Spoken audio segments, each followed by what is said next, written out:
ಹಾಗಂತ ದೇವರಿಲ್ಲ ಅಂತ ನಂಬೋದಲ್ಲ, ದೇವರು ಇರ್ತಾನೆ. ಆದರೆ ತನ್ನ ಪ್ರತಿರೂಪದಲ್ಲಿ ಹಲವಾರು ಸಾಧು ಸಂತರನ್ನ, ಹಲವಾರು ವಿದ್ವಾಂಸರನ್ನ ಸೃಷ್ಟಿಸ್ಕೊಳ್ತಾನೆ. ಅಂಥವರಲ್ಲಿ ಅವ್ರು ಯಾರ್ಯಾರಪ್ಪ ಅಂದರೆ ರಾಜೇಂದ್ರ ಶ್ರೀಗಳಾಗಿರ್ಬೋದು, ಶಿವರಾತ್ರೀಶ್ವರ ಆಗಿರ್ಬೋದು, ಇನ್ನು ಹಲವಾರು ಸಾಧು ಸಂತರನ್ನ ಸೃಷ್ಟಿಸ್ಕೊಳ್ತಾರೆ. ಅಂಥವರಲ್ಲಿ ಒಬ್ಬರಾದ ವಿಶ್ವರತ್ನ, ಕಾಯಕ ಯೋಗಿ, ವಿವಿಧ ದಾಸೋಹಿ, ಪದ್ಮಭೂಷಣ ಪುರಸ್ಕಾರರು, ಕರ್ನಾಟಕ ರತ್ನ ಪುರಸ್ಕಾರರು, ನಡೆದಾಡುವ ದೇವರೆಂದೇ ಕರೆಯಲ್ಪಡುವ ದೇವರು ಮತ್ತು ವಿವಿಧ ದಾಸೋಹಿ, ಸಿದ್ಧಿಗಂಗೆಯ ಸಿದ್ಧಿ ಪುರುಷ, ಪರಮ ಪೂಜ್ಯ ಶ್ರೀ ಶಿವಕುಮಾರ ಮಹಾಸ್ವಾಮಿಗಳು. ಇವರು 1907 ಏಪ್ರಿಲ್ 1ರಂದು ರಾಮನಗರ ಜಿಲ್ಲೆಯ ಮಾಗಡಿ ತಾಲೂಕಿನ ವೀರಾಪುರದಲ್ಲಿ ಜನಿಸಿದ್ದಾರೆ. ತಂದೆ ಹೊನ್ನಪ್ಪ ಪಟೇಲ್, ತಾಯಿ ಗಂಗಮ್ಮನ ಮಗನಾಗಿ 13ನೇ ಕಿರಿಯ ಮಗನಾಗಿ ಜನಿಸ್ತಾರೆ. ಇವರು ಬಾಲ್ಯದಲ್ಲಿ ಇವರ ದೇವರು ಇವರಲ್ಲಿ ಸೃಷ್ಟಿಯಾಗಿದ್ದಂತ, ಅಂದರೆ ದೇವರು ಇವರಲ್ಲಿ ಕಾಣಿಸ್ಕೊಂಡಿದ್ದಂತ ಗ್ರಾಮದ ಮುಖ್ಯಸ್ಥರು ಹೇಳ್ತಾರೆ. ಮತ್ತು ಶ್ರೀಗಳು ಅಂದರೆ ಹೊನ್ನಪ್ಪ ಪಟೇಲ್ ಅವರಿಗೆ ನನ್ನ ಮಗ ಒಬ್ಬ ಸರಕಾರಿ ನೌಕರನಾಗಿ ಆಗಬೇಕು ಅನ್ನೋದು ಅವ್ರಿಗೆ ಆಸೆ ಆಗುತ್ತದೆ ನನ್ನ ತಂದೆಯಾದಂಥವರಿಗೆ. ಆಗ ಮರುಳಾದ್ಯ ಶ್ರೀಗಳ ಒಂದು 5ನೇ ಪಟ್ಟಾಧಿಪತಿಗಳಾದಂಥ ಮರುಳಾದ್ಯ ಶ್ರೀಗಳ ಒಂದು ಲಿಂಗೈಕ್ಯರಾದಂಥ ಸಂದರ್ಭದಲ್ಲಿ ಉದ್ದಾನ ಶಿವಯೋಗಿಗಳು, ಶಿವಕುಮಾರ ಮಹಾಸ್ವಾಮಿಗಳು ಅದೆಲ್ಲ ಇರ್ತಾರೆ. ಇದ್ದಂಥ ಸಂದರ್ಭದಲ್ಲಿ ಉದ್ದಾನ ಶಿವಯೋಗಿಗಳು ಇವ್ರ ಕಡೆ ದೃಷ್ಟಿ ಹೋದಂಥ ಸಂದರ್ಭದಲ್ಲಿ ಇವರೇ ನಮ್ಮ ಮುಂದಿನ ಪೀಠಾಧಿಪತಿಗಳಂತ ಅಲ್ಲೇ ನಿರ್ಧಾರ ಮಾಡ್ತಂಥ ಉದ್ದಾನ ಶಿವಯೋಗಿಗಳು ಮಠದಲ್ಲಿ ಬಂದು ಹೇಳ್ತಾರೆ, ಇಲ್ಲ ನಂತರ ಬರುವ ಶ್ರೀಗಳನ್ನೇ ಶಿವಕುಮಾರ ಮಹಾಸ್ವಾಮಿಗಳು. ನಂತರ ಉದ್ದಾನ ಶಿವಯೋಗಿಗಳು ಲಿಂಗೈಕ್ಯರಾದಂಥ ಸಂದರ್ಭದಲ್ಲಿ ಸಣ್ಣ ವಯಸ್ಸಿನಲ್ಲಿ 7ನೇ ಪಟ್ಟಾಧಿಕಾರವನ್ನು ಸ್ವೀಕರಿಸಿದ ಸಂದರ್ಭದಲ್ಲಿ ಶ್ರೀಗಳ ಅಂದರೆ ಸರ್ಕಾರಿ ಒಂದು ಹುದ್ದೆ ಪದ್ಧತಿ ಅದಕ್ಕೆ ಒಪ್ಪಳಿ ನಾನು ಸಮಾಜದ ಸೇವೆ ಮಾಡ್ತೇನೆ ಎಂದು ಮಠದ ಸೇವೆಗಿದ್ದಂಥ ಶ್ರೀಗಳು ಕೇವಲ ಅಂದರೆ ಹಸಿದು ಬಂದವರಿಗೆ ಅನ್ನದ ದಾಸೋಹಿಯಾಗಿ, ಜ್ಞಾನವನ್ನು ಅರಸಿ ಬಂದವರಿಗೆ ಅರಿವಿನ ದಾಸೋಹಿಯಾಗಿ, ಅನಾಥರಿಗೆ ಆಶ್ರಯ ದಾಸರಾದಂಥವರೇ ಶ್ರೀ ಶಿವಕುಮಾರ.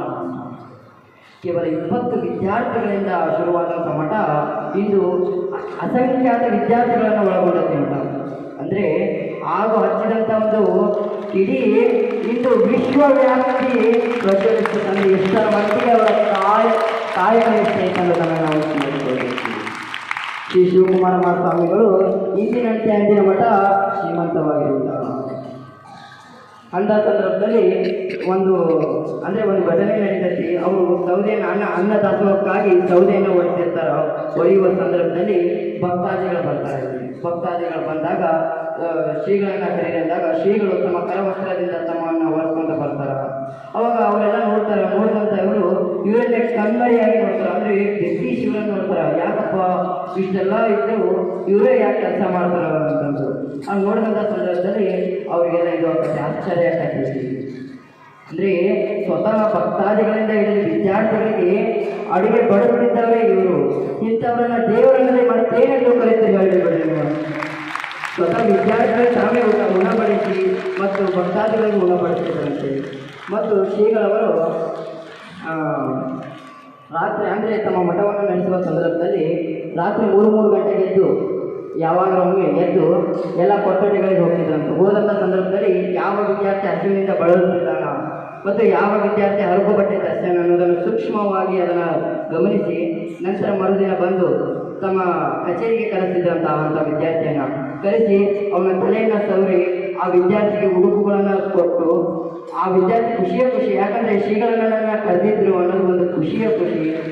ಅವಾಗ ಇಷ್ಟೆಲ್ಲ ವಿದ್ಯಾರ್ಥಿಗಳ ಒಂದು ಆ ತಂದೆ ತಾಯಿ ಇಟ್ಟಿದ್ದಂಥ ಅಷ್ಟು ಪ್ರೀತಿ, ವಾತ್ಸಲ್ಯ, ಮಮತೆ ಇದ್ದಂಥ ಶ್ರೀಗಳವರು ಇವರು ಹೀಗೆ ಸಮಾಜದ ಒಳಿತಾಗಿ ಅಂದರೆ ಲೋಕ ಕಲ್ಯಾಣಕ್ಕಾಗಿ ತಮ್ಮ ಜೀವನವನ್ನೇ ಮುಡುಪಾಗಿದ್ದ ಏಕೈಕ ಜೀವನೇ ಇವರು. ಮತ್ತು ಇವರಿಗೆ ಕರ್ನಾಟಕ ರತ್ನ ಪ್ರಶಸ್ತಿ ಮತ್ತು ಭಾರತದ ಪದ್ಮಭೂಷಣ ಪ್ರಶಸ್ತಿ ಹಲವಾರು ಪ್ರಶಸ್ತಿಗಳ ಪುರಸ್ಕಾರಗಳು ಸಂದಿವೆ. ಮತ್ತು ಇವರನ್ನು ನಡೆದಾಡುವ ದೇವರು, ಕಾಯಕ ಯೋಗಿ ಅಂತ ನಾವೆಲ್ಲ ಹೇಳಿದ್ದೇವೆ. ಮತ್ತು ಆಧುನಿಕ ಬಸವಣ್ಣ ಮತ್ತು ಬಸವಣ್ಣನ ಅನುಯಾಯಿ ಅಂತ ಕರೀತಾರೆ. ಯಾಕಪ್ಪ ಅಂತಂದರೆ ಬಸವಣ್ಣನವರು ಅಂದರೆ ಇವರು ಒಂದು ಮಾತನ್ನು ಹೇಳ್ತಾರೆ, ನೀವು ಸೇವಿಸುವ ಆಹಾರ ಮತ್ತು ನೀರು ನಿಮ್ಮ ದುಡಿಮೆಯ ಬೆವರಾಗಬೇಕು ಹೊರತು ಬೇರೆಯವರ ಕಣ್ಣೀರಾಗಬಾರದು. ಅಂದರೆ ನೀವು ಏನು ಸೇವಿಸ್ತಿರಲ್ಲ ಆಹಾರ ಮತ್ತು ನೀರು ನಿಮ್ಮ ದುಡಿಮೆಯ ಬೆವರಾಗಬೇಕು ಹೊರತು ಬೇರೆಯವರ ಕಣ್ಣೀರು ಆಗಬಾರ್ದು ಆಗ್ತದೆ.